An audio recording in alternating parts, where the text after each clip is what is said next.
Stand by. This is Whitetail Brief, tactical deer hunting insights in 20 minutes or less. What's up, everyone? I'm your host, Aaron Hepler. Let's cut the fluff, hit the tactics, and get you closer to your next whitetail. We're back on Whitetail Brief with my longtime friend, the Jeremy Dinsmore. What up, dude? What's going on, man? Dude, it's been forever. I think coming up here soon, next couple of weeks, it will be like, it'll be like 4 or 5 years that me, you, and Jim did that little trip up to my old club and everything like that. It's crazy how fast time flies. Yeah, that was a fun day, man. Yeah. Jeremy and I got to know each other through the whitetail space, and I feel like Tony Peterson is responsible for like all of us getting to know each other in some way, shape, or form. But you know, Jeremy's been in with Antler Up and in the whitetail space for a long time, and he is an archery fanatic, and that's why I have you on today, dude. Because I need some motivation to get prepped with my bow. So, what is it, man? Start talking. Well, let me just say I appreciate you having me on, but also like I'm no pro. I mean, I'm still trying to, I guess I appreciate the kind words, and I do shoot my bow a lot. It's a great illness to have, I guess you could kind of say, of how much time and money I put into things. But that's the beauty of this sport, is that one day you have it figured out, and then the next day you forget how to tie your shoes. And that's this sport, the best way I could explain it to certain people. But that's what makes you keep coming back, I guess. Yeah. Like I literally just shot the best round of like 3D I ever shot in my life, and it was a blast. And if you would have had me talk about my tack experience, I would have probably said I was ready to throw my bow off my roof. So much stuff. Yeah, exactly. I'm going to just be a gun hunter. But yeah, man, no, I'm right now is the perfect time to finally, if you have yet to pick up your bow, now is the time to do so. Dead on Display Euro mounting system, by far the best Euro mounting hanger on the market. I have all my mounts on them, including an elk skull, and it holds that thing to the wall solid. I do also like the angle bracket for the whitetails. It gives them a real nice look, and it helps preserve one of your memories for a lifetime. So check them out, deadondisplay.com. You can find them on Instagram as well. And I've been, this is the other reason I had you on, because you're like, the last podcast you were on, you're into the fitness game. You're a coach. You kind of live the lifestyle, and I love that part of it. And it's super important to archery. But I've been lifting a lot and doing the thing or whatever. And I picked my bow up the other day after like a couple weeks or whatever, and I like drew it back, and I was like, that's like that didn't feel right, So first of all, if somebody's going to start picking their bow up today, what are the first things that you should tell them? Hey, maybe you need to warm up. Maybe you need to start exercising this way to be a more proficient or more steady shooter. Yeah.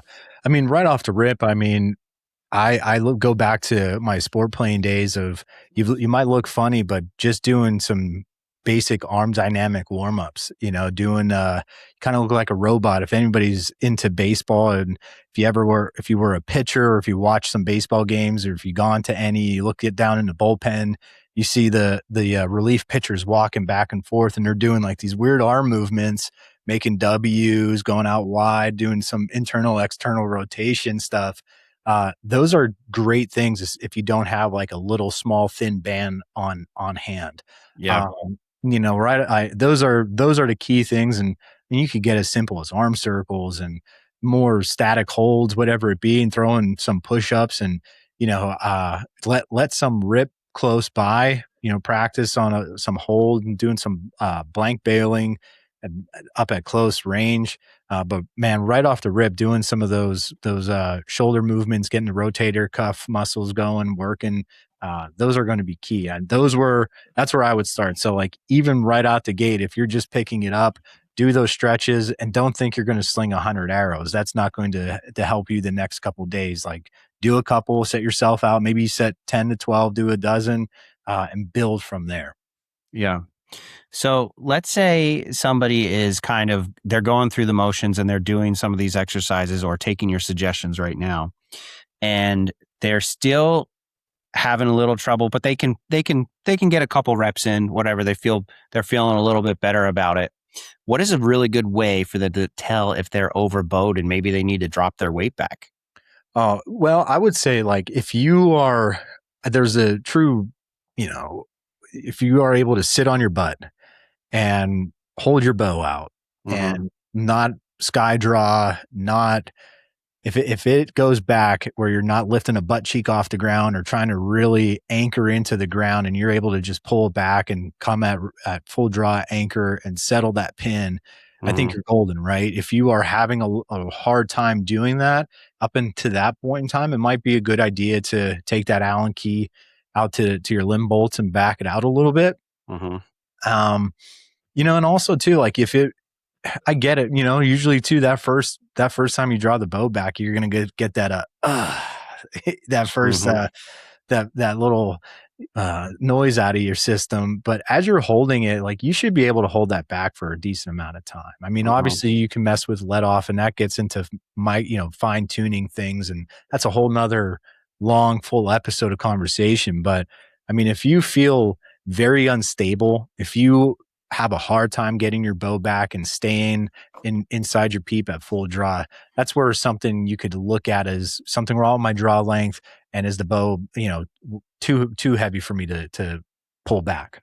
Yeah. Yeah. One of the things that people say all the time is archery is the sport that you can practice and practice and practice. It's the one that you will get the worst at with more practice. Yeah. Why does Jeremy think that's a thing? Oh man, dude, that's because it's mental. I like the guys that are, if you are mentally strong and you have a process and you do not break from that process, practice as much as you want. It's when, if you have that moment of inconsistency, it's that moment when your mind drifts and you break away from that process. That's when things could start to unravel, because then that's when you're maybe fixing something that you think is wrong when it actually is okay, but it's something else. So then it just starts to spiral, right? It's like a tornado when that starts to happen. And I've been there. And I think, and that's really in anything, but particularly obviously in archery, like we're talking about, where there's been some guys I've been really on the target scene the last couple of years. I've been watching more so just because it fascinates me. I mean, playing sports my whole life, and just that's the thing that I'm into, and just seeing what some of these top level guys do and how, Chance Bobuff has been said, you saw him on, I've seen other people quote him on this, but also have seen where he's actually said it, where he would rather, I'm probably gonna butcher it, but he would rather not shoot than break his process and punch the trigger. Right. Like he would rather just, or miss completely. I'm sorry. He would rather miss completely than punch the trigger to hit a bullseye if he's forcing that shot to go off, right? Like he's breaking his consciousness, and he's just, yep, there, I got to go now, boom, and punch the trigger. He would rather miss the target completely with his normal process than do that. Yeah. And like when you think about that and you're like, man, it makes you mentally like, where am I there? And that's something where I've been very keen in on this off season. I mean, I'll be the first to admit with my lifestyle and where I'm at in my world, spring scouting is not the top of my list. And so in order to combat that, when an opportunity does arise in hunting season, I have to be mentally prepared to put the shot on that I need to execute it, because I might only get that one chance. Right. I mean, you could get that one chance if you scout every single day and you put hundreds of miles on. I get that too. But for me and what I like to do, this is my best way I could hopefully counter that. So when that moment does happen, I'm not going to F it up. Yeah. No, I agree with that, man. I think the one thing that I've noticed for myself with archery is I always look back and I'm like, man, I used to be way better at this. And I used to shoot a lot too. But, 12, 13, 14, I probably was at my peak of shooting maybe like 6, 7 years ago, right? Oh boy, I said a bad word there. uh, maybe like 7 years ago. But sometimes I wonder if it's because, and I still want people to don't turn it off right now. But sometimes I wonder if it's because of all the research that comes out about, oh, well, if you do this and if you do that, and you're like, you should think this way, and like trying to redevelop everything that you've learned. I think so. And I think you have to think back to those times too, Aaron, when we were that young. The only thing we had was the Outdoor Channel and magazines, right? So, and I mean, to be completely honest, when I was that age, like, yeah, I was reading it, but I wasn't reading. It wasn't staying in my brain. Nothing was at that age. Yeah. Right. Like, none of even my schoolwork. So I think you didn't know anything. You just, you drew your bow back, you aimed at it, and you let it rip. You didn't have to think of anything. Now you're thinking like, I need to have a process. Are my feet aligned? Am I, is my anchor okay? Bubble, whatever it be.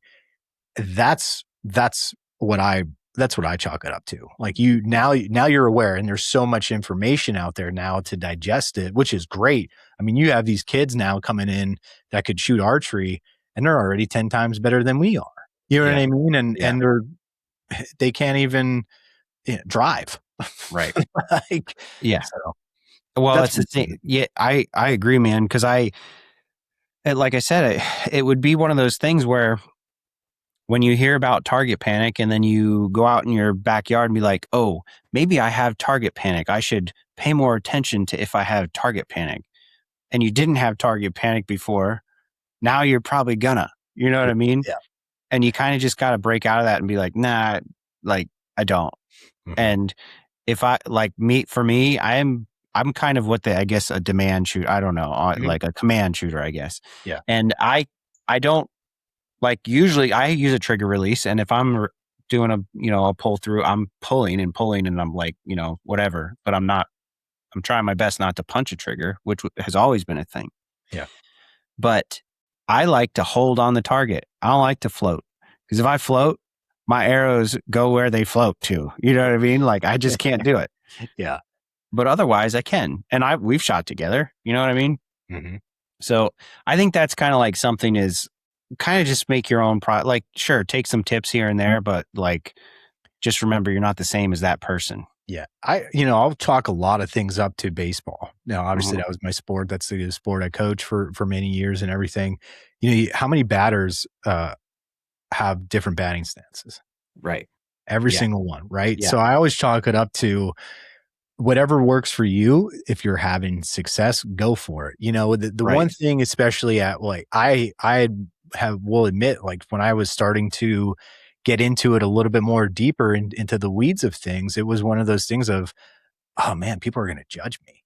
Right. And we don't like that. You could put me up to the bottom of the seventh in a high school baseball game or bottom of the ninth in college and be like, bases are loaded, the championship's on the line, you're up to bat, 3-2 count. I wanted that. I didn't care who was watching. Like, that's what I wanted. But now I'm like a chicken shit when it came to like shooting around 3 other people and my buddies. It's like, what?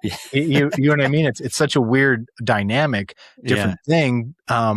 Maybe because we're vulnerable in that, in this, right? Like you said about where we're shooting and aiming and all that stuff, and mistakes could happen. You let your shoulder go weak, and next thing you know it, your shoulder flies and your fingers over the trigger and it moves it forward, and boom, there goes the arrow. Right. So I think with archery is that if you are the command shooter, I am as well, let it rip, right? As long as you have it under control, it is what it is. Like for me, I have an internal clock. I don't say any numbers in my head, but I just know when I'm there and I'm floating, you could time it, it's going off. Right. And sometimes when I do hold it a little bit longer, I might have a better shot. It's because maybe something broke down and I'm resetting. Like this past weekend when I did a shot, it was a farther shot. And when it broke, I was like, it felt good, but it was a little bit quicker than what it's been. And I walk up to it and I just missed, they're Reinhardt, so they're 11 rings, but I just missed it by like, I'm going to hold this little key thing up, but like by that much. Yeah. You know what I mean? And I was like, wow, that was a lot better shot than I like. And it was later on in the day. So I just knew I was grooving, right? It just becomes, it's like when a baseball looks the size of a beach ball. So like for me, I don't care what you're doing. It's just a matter of have something, but it's when you, like you were saying earlier, when you sit there and say, oh man, I hope I don't have to target pen. You put it in your head and then you go and execute that because you're doing that. And that's something that maybe we'll get to in this conversation, but that's why I'm huge on visualization and everything. Yeah. That's the one thing that's helped me get out of target panic. It's what helped me be successful in other areas of my life. I truly do believe that. But yeah, I think, no rhyme or reason. There is a right way, wrong way. However, if it's wrong, but it ends in a right way, let it be. Yeah. If that makes sense. No, it totally does.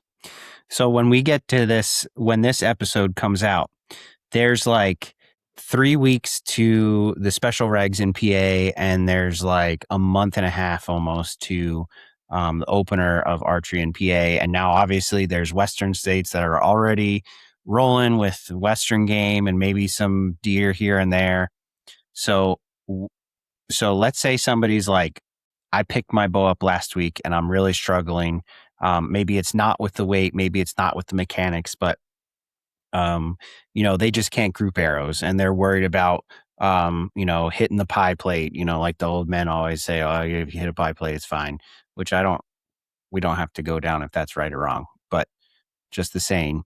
Mm-hmm. What is your suggestion to start a good routine because I think they could be, we're talking whitetails, 30 yards maybe, right? Right. Especially if that's been their range in the past. What kind of routine would you suggest that somebody build that they could get to be a proficient shooter and feel confident at a whitetail range? Yeah. I think too, before that even happens, it's a matter of making sure everything is tuned in to their bow, like making sure everything is in time. Yeah. I had to throw, just to give that of a quick example, I had to throw a new string on my bow. Cables were good. I just had to throw the string on. Everything was great up to that point. But as soon as I put that new string on, for some reason, even though it's not dealing with like your in time happens with your cables, just something ended up, either multiple shots, whatever it be, my timing was off. So I noticed, like, as I would come to full draw, I was like, man, like my back wall wasn't as solid. It was a little bit spongy. My accuracy wasn't as sharp when I was like, man, that felt great. My pin was right there. Like everything was executed the way it should. So instead of like the old me would have just trying to fix that. Whereas like I stopped there, shooting Matthews Arc 30 and I look at the holes and they're not even, and on Matthews bows in their cams, they have holes and their cables should go right through it through the numbers. And I'm shooting to 30. This one was right on the 34. And I was like, man, my timing's off on this. And once I redid that, my accuracy was there. Yeah. So like how you were saying, like if someone's just picking their bow up and they're all over the dang place, make sure everything is up and running. Your bow's tuned. Take it to a reputable individual. If it's a month before the season, that's going to be very tough. Maybe you have a buddy that has a bow press, something along those lines. Just make sure that's in order. But then from there, like what I was saying earlier, Aaron, I'm telling you, the last couple years, a lot of when I'll say I've shot every day, man, some of them were only 5 yards. Yeah. And I'm not even aiming. I'm just going through a process.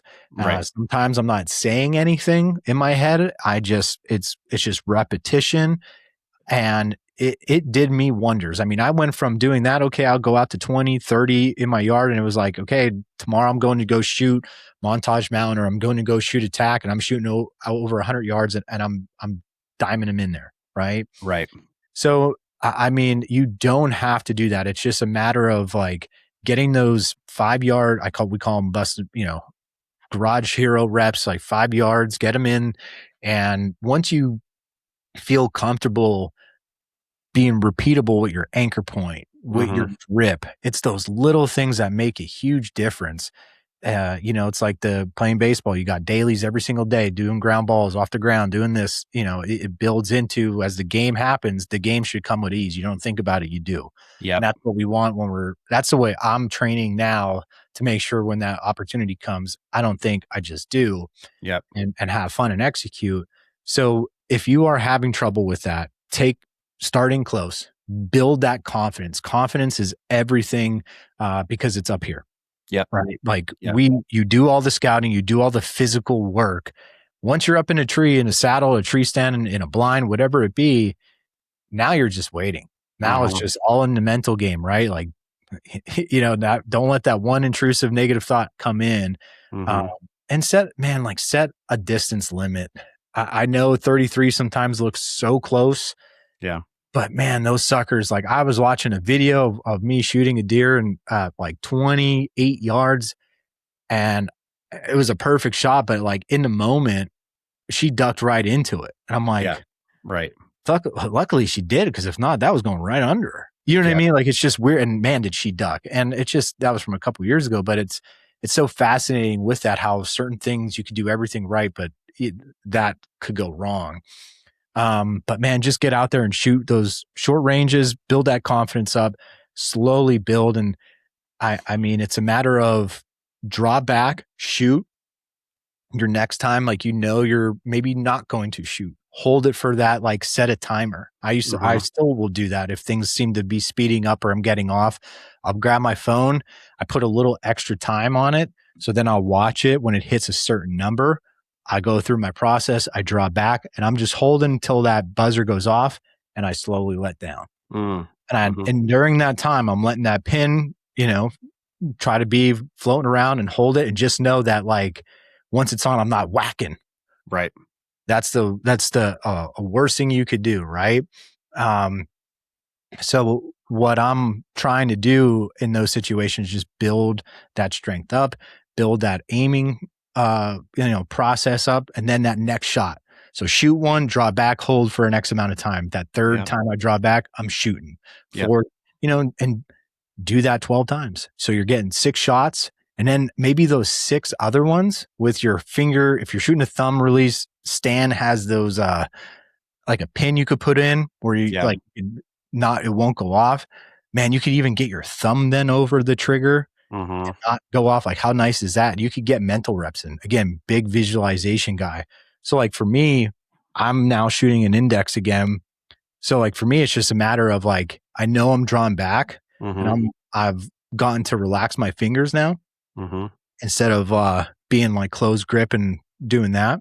Right. So like now, instead of like, what I'm doing is my process is I'm aiming.